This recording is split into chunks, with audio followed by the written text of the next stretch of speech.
नमस्कार, स्वागत है आप सभी का देवभूमि समाचार में। मैं आपके साथ निकिता कश्यप। बुलेटिन की शुरुआत करते हैं। मुख्यमंत्री पुष्कर सिंह धामी ने डीपीटी यानी कि डायरेक्ट बेनिफिट ट्रांसफर के माध्यम से समाज कल्याण विभाग की विभिन्न पेंशन योजनाओं की दिसंबर माह की पेंशन जारी कर दी है। आपको बता दें कि इस अवसर पर कुल 9,43,964 लाभार्थियों के बैंक खातों में 140,26,97,000 रुपए की राशि को ऑनलाइन ट्रांसफर किया गया। जहां मुख्यमंत्री पुष्कर सिंह धामी ने कहा कि राज्य सरकार समाज के कमजोर वर्गों, वृद्धजनों, विधवाओं, दिव्यांगजनों और निराश्रितों के सामाजिक और आर्थिक सशक्तिकरण के लिए लगातार प्रयास कर रही है।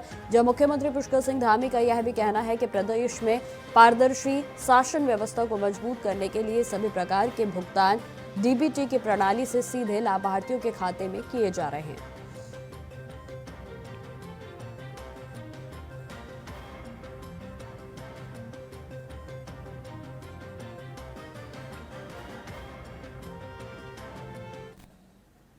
खबरों में आगे बढ़ते हैं। अंकिता भंडारी को न्याय दिलाने के लिए लगातार उत्तराखंड में प्रदर्शन चल रहे हैं और इसी बीच कांग्रेस पार्टी जगह जगह प्रदर्शन कर रही है। और जहां वीआईपी के खुलासे होने के बाद प्रदेश की राजनीति में भूचाल आ गया, तो वहीं अंकिता भंडारी केस में लगातार नए नए मोड़ भी सामने आ रहे हैं। जब वीआईपी के नाम के खुलासे के बाद कांग्रेस पार्टी जमीनी स्तर पर प्रदर्शन कर रही है, तो वहीं इसी कड़ी को लेकर पूर्व सीएम हरीश रावत के नेतृत्व में अंकिता भंडारी को न्याय की मांग को लेकर एक कैंडल मार्च निकाला गया और जिसमें कि मंगलोर में विधायक काजी निजामुद्दीन, झबरेड़ा विधायक वीरेंद्र जाति सहित वीरेंद्र रावत भी इस प्रदर्शन में शामिल हुए। जानकारी देते चले कि जब से उर्मिला सनावर की ओर से ऑडियो वीडियो को वायरल करने के बाद वीआईपी का खुलासा किया गया है, तब से लगातार कांग्रेस पार्टी प्रदर्शन कर रही है और अंकिता भंडारी के हत्यारे और उनके साथ साथ वीआईपी को लेकर सरकार को घेर रही है। जहां सरकार पर वीआईपी को बचाने के आरोप लग रहे हैं, तो वहीं मंगलोर के विधायक का कहना है कि जिस तरह से उत्तराखंड में राज्य मंत्री के पति के द्वारा बिहार की महिलाओं का अपमान किया गया, यह अपमान बिहार ही नहीं तमाम देश की महिलाओं का अपमान है।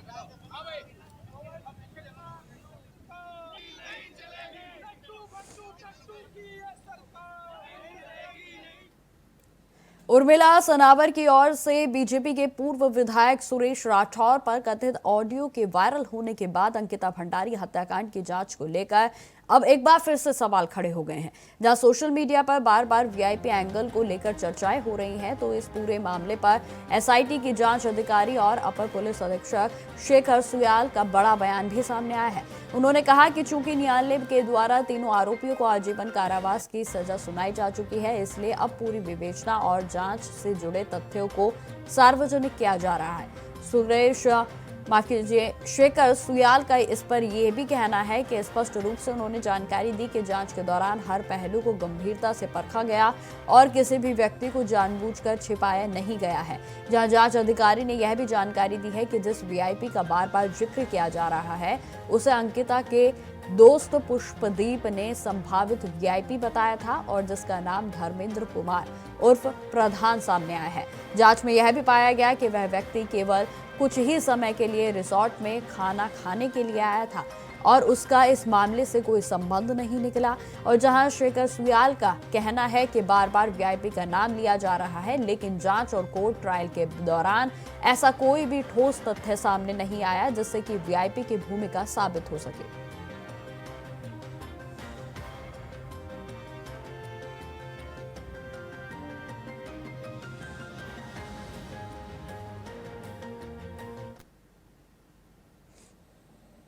खबरों में आगे बढ़ते हैं। बीजेपी के महानगर अध्यक्ष सिद्धार्थ अग्रवाल के नेतृत्व में कार्यकर्ताओं ने लेसडाउन के चौक पर प्रदर्शन किया, जहां इस दौरान अंकिता भंडारी मामले में की जा रही राजनीति के खिलाफ नारेबाजी करते हुए कांग्रेस के प्रदेश अध्यक्ष गणेश गोदियाल का पुतला दहन किया गया। तो वहीं आपको बता दें कि इस दौरान मीडिया से बात करते हुए महानगर अध्यक्ष का कहना है कि अंकिता भंडारी हत्याकांड में राज्य सरकार ने शुरू से ही गंभीरता दिखाते हुए एसआईटी का गठन किया और मामले की निष्पक्ष और पारदर्शी तरीके से जांच भी जारी है।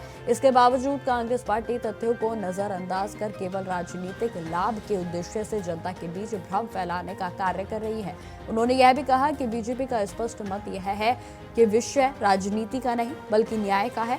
कांग्रेस को चाहिए कि वह इस संवेदनशील विषय पर गैर जिम्मेदाराना बयानबाजी बंद करे और जांच प्रक्रिया में सहयोग करे।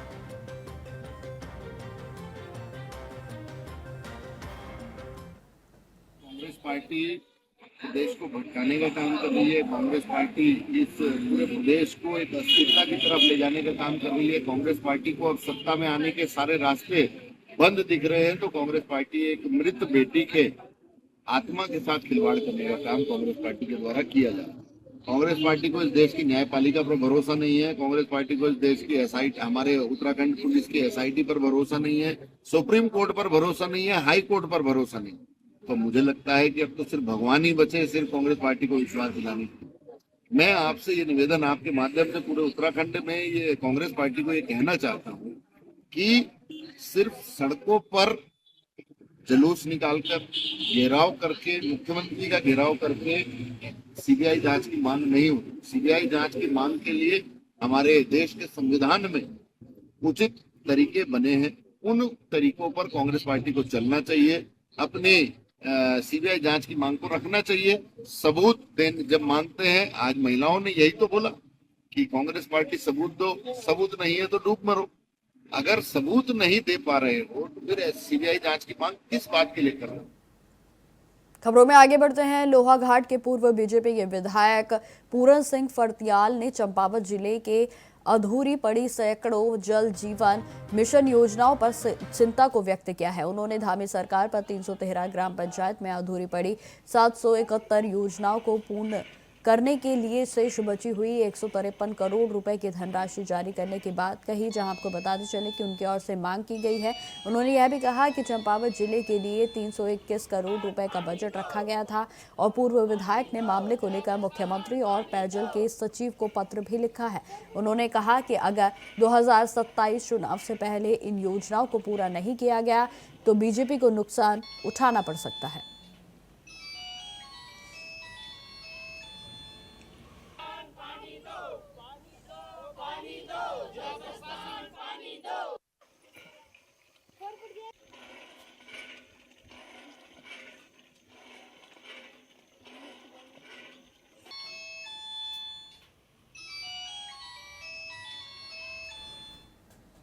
खबरों में आगे बढ़ते हैं। अब खबर हल्द्वानी शहर से है, जहां निजी चंदन हॉस्पिटल में अमानवीय रवैया सामने आया है। आरोप है कि अल्मोड़ा के निवासी एक मरीज का करीब 2 घंटे तक इमरजेंसी इलाज करने के बाद अस्पताल प्रशासन ने 80,000 रुपए का बिल बना दिया और इलाज के दौरान मरीज की दर्दनाक मौत हो गई और जिसके बाद अस्पताल ने पूरे पैसे जमा न होने का हवाला देते हुए मृतक का शव परिजनों को सौंपने से इनकार कर दिया है। आपको बताते चले कि इस घटना से परिजन सदमे में आ गए, तो वहीं उन्होंने तुरंत पुलिस को सूचना दी है, जहां मामले की जानकारी मिलने पर पीड़ित परिजनों ने एसएसपी नैनीताल को फोन कर शिकायत दर्ज कराई और जहां इसके बाद वरिष्ठ पुलिस अधीक्षक मजूमनाथ टीसी के निर्देश पर पुलिस ने मौके पर पहुंचकर अस्पताल प्रशासन के खिलाफ सख्ती दिखाई है और जिसके बाद अस्पताल ने शव परिजनों को सौंपा। तो वहीं पूरे मामले को लेकर एसएसपी ने जानकारी दी है कि इस संबंध में उनके पास लिखित शिकायत भी प्राप्त हुई है और अस्पताल प्रबंधन के खिलाफ नियमानुसार कार्रवाई भी की जाएगी।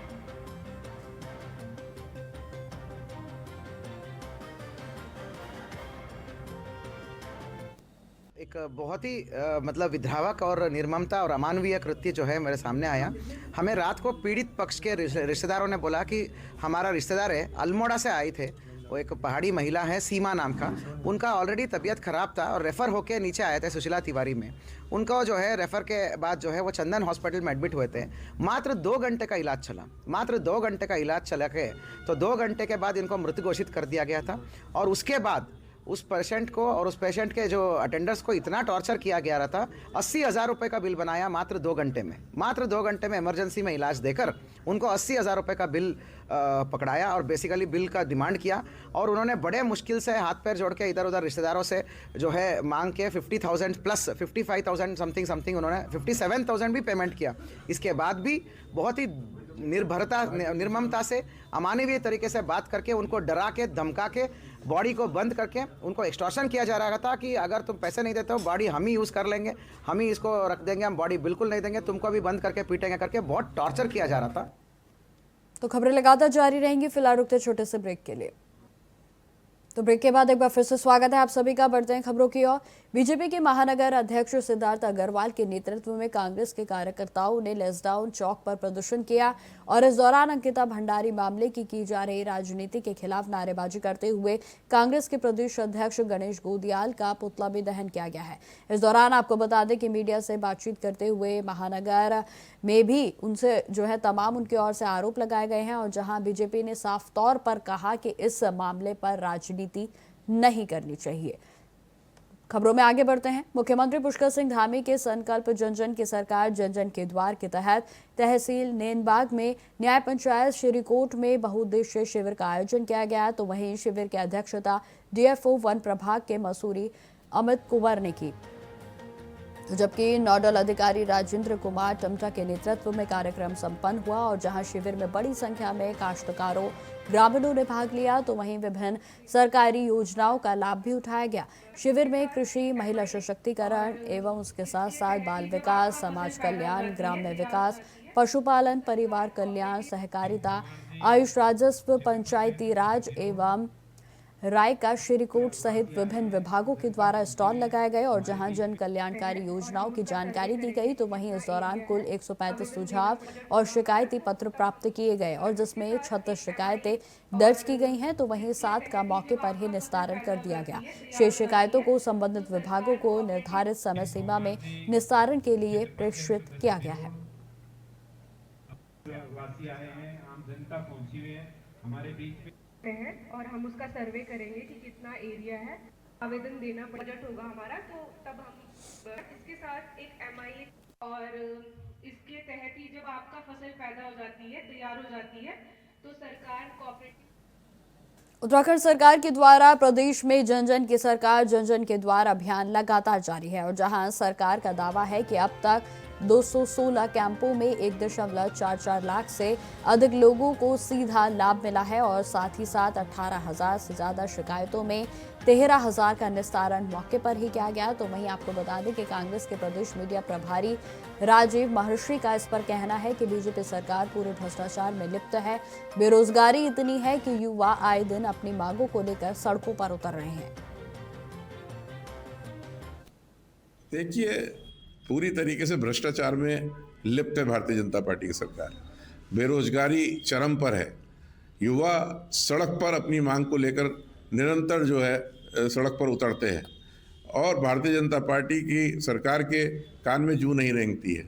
किसी भी प्रकार का मैं नहीं समझता कि महंगाई हो, बेरोजगारी हो या भ्रष्टाचार हो, इस पर भारतीय जनता पार्टी की सरकार का कोई अंकुश है। कहीं ना कहीं भारतीय जनता पार्टी गलत है और मैं ये समझता हूँ जो आने वाला जो समय है वो कांग्रेस पार्टी का है। कांग्रेस पार्टी इस प्रदेश की जो बागडोर है उसको संभालेगी और कांग्रेस पार्टी सरकार बनाएगी और तमाम जो ये वर्ग हैं, चाहे वो युवा हो, चाहे वो किसान हो, चाहे वो दलित हो, चाहे वो पिछड़े हो, कोई भी हो, सभी का कांग्रेस पार्टी ध्यान रखेगी। खबरों में आगे बढ़ते हैं। उत्तराखंड के तराई क्षेत्रों में इन दिनों घने कोहरे और शीतलहर का प्रकोप लगातार जारी है और जिससे कि आम जीवन प्रभावित हो रहा है। तो वहीं आपको बता दें कि सीमांत क्षेत्र खटीमा में बढ़ती ठंड और घने कोहरे के कारण सड़कों पर विजिबिलिटी वो पूरे तरीके से कम हो गई है, जहां वाहन चालकों को दिन में हेडलाइट जलाकर चलना पड़ रहा है। तो वहीं आपको बताने चले कि बीते रविवार को भी सूर्य देव के दर्शन नहीं हो पाए और जिससे ठंड और भी अधिक बढ़ गई, जहां लोग शीतलहर से बचाव के लिए आग तापते हुए नजर आ रहे हैं। तो वहीं लगातार पड़ रही ठंड के चलते बाजार भी जल्दी बंद होने लगे हैं और लोग आवश्यकता होने पर ही घरों से बाहर निकल रहे हैं। लगातार बढ़ रही ठंड से राहत देने के सवाल पर तहसील प्रशासन के द्वारा नगर पालिका के माध्यम से सार्वजनिक स्थानों पर अलाव की व्यवस्था के साथ साथ लेखपालों के जरिए जरूरतमंदों को कंबल वितरित किए जाने की जानकारी दी गई, जहां तहसीलदार खटीमा विजेंद्र सिंह सजवान ने बताया कि शहरी क्षेत्रों में नगर पालिका के द्वारा रैन बसेरों की व्यवस्था भी की गई है। तो वहीं उच्च हिमालयी क्षेत्रों में हो रही बर्फबारी का असर अब तराई इलाकों में देखने को मिल रहा है, जिससे कि शीतलहर और ठंड और भी ज्यादा बढ़ गई है। आप सभी लोगों को पता है कि सीमांत क्षेत्र में बहुत ज़्यादा ठंड का प्रकोप हो रहा है, धुंध पड़ी है। तो नगर क्षेत्र के अंतर्गत नगर पालिका के स्तर से 6-7 जगह अलाव जलाए जा रहे हैं जहां पब्लिक ज़्यादा रहती है। रेलवे स्टेशन, कंजाबाग चौराया हो गया, बस स्टॉप हो गया या मुख्य चौराहे पर। इसके अतिरिक्त प्रशासन द्वारा कंबल वितरण भी हमारे जो राजस्व उप निरीक्षक पटवारियों के माध्यम से जगह जगह जहां भी हमें कोई पात्रता की श्रेणी में आता हो कोई व्यक्ति दिखाई दे रहा है उसको कंबल वितरण भी किए जा रहे हैं। और नगर पालिका स्तर से रेन बसेरा का भी एक व्यवस्था की गई है कि जिसमें अगर शहर में कोई इधर उधर से व्यक्ति के रहने का किसी का स्थान न हो और वो ठंड में ना रहे तो वो जाके रेन बसेरे में भी रह सकते हैं, वहाँ सारी व्यवस्थाएं हैं। खबरों में आगे बढ़ते हैं। गोचर के दुआ गांव में एक महिला की गहरी खाई में गिरने से दर्दनाक मौत हो गई। घटना की सूचना मिलते ही स्थानीय प्रशासन और राहत दल मौके पर पहुंचे, जहां जानकारी के अनुसार महिला रोज की तरह जंगल की ओर घास लेने गई थी और इस दौरान पैर फिसलने की वजह से वह गहरी खाई में जा गिरी और जहां काफी देर तक घर नहीं लौटने पर परिजनों ने खोजबीन को शुरू की। तो वहीं आपको बता दें कि जिसके बाद घटना की जानकारी प्रशासन को दी गई और जहां सूचना मिलने पर एसडीआरएफ की टीमें मौके पर पहुंची और कड़ी मशक्कत के बाद खाई से महिला का शव बरामद किया गया। जहां घटना के बाद गांव में शोक की लहर है तो वहीं परिजनों का रो रो कर बुरा हाल है। बता दें कि प्रशासन की तरफ से आवश्यक कार्रवाई की जा रही है।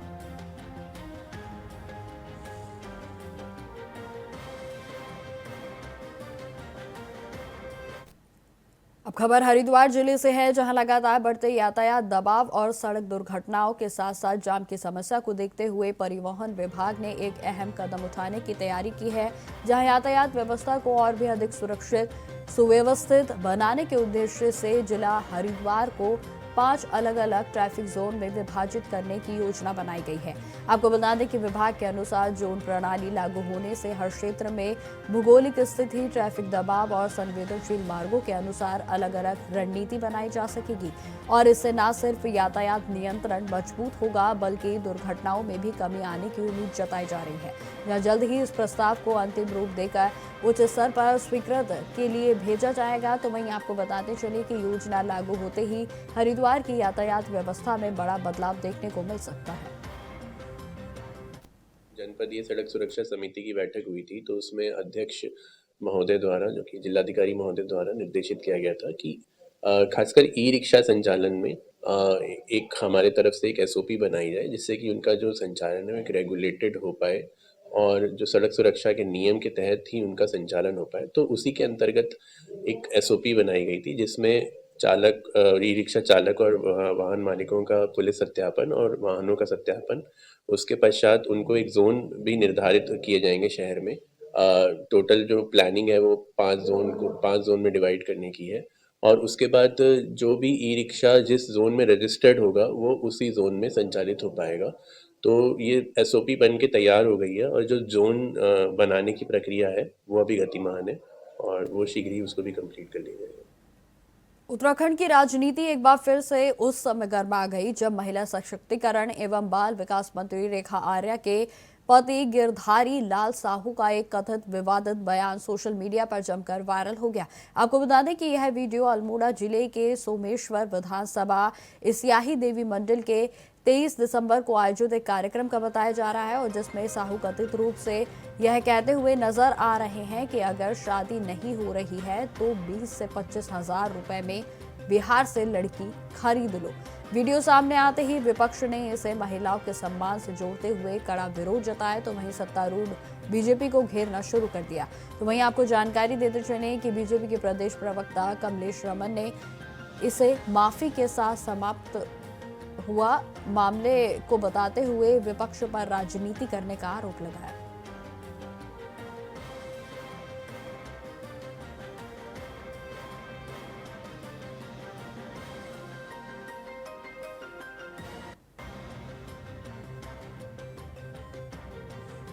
तो आपको बता दें कि उत्तराखंड में यह वीडियो सोशल मीडिया पर जमकर वायरल हो रहा है और जिसके बाद कांग्रेस लगातार बीजेपी को घेरने में लगी है। तो वहीं आपको बताते चलें कि कथित विवादित बयान के बाद महिला सम्मान और मानव तस्करी से जोड़कर कांग्रेस की ओर से इस मुद्दे को उठाया जा रहा है, जहां उत्तराखंड में लगातार अब राजनीति इस मामले को लेकर चरम पर है। तो वहीं आपको बताते चले कि आरोप प्रत्यारोप की राजनीति भी इस मामले को लेकर लगातार सामने आ रही है। जहां बीजेपी की ओर से इसे माफी मांगने के बाद समाप्त करने की बात कही गई, तो वहीं आपको बता दें कि कांग्रेस की ओर से इसे महिला सशक्तिकरण और महिलाओं के अपमान से जोड़कर देखा जा रहा है, और जिसको लेकर लगातार बयान भी सामने आ रहे हैं, और जिसमें कि आपको बता दें कि कांग्रेस खासतौर पर राज्य की सरकार को घेरने में लगी है, जिसमें कि आपको बता दें कि महिला सशक्तिकरण और आपत्तिजनक टिप्पणी को लेकर जिस तरीके से वीडियो वायरल हुई, उसके बाद इस मामले ने तूल पकड़ लिया।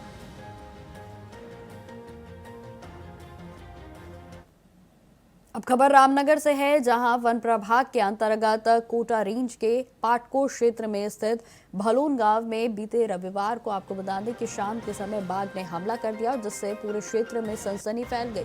इस हमले में बिहार से आए एक श्रमिक की दर्दनाक मौत हो गई है।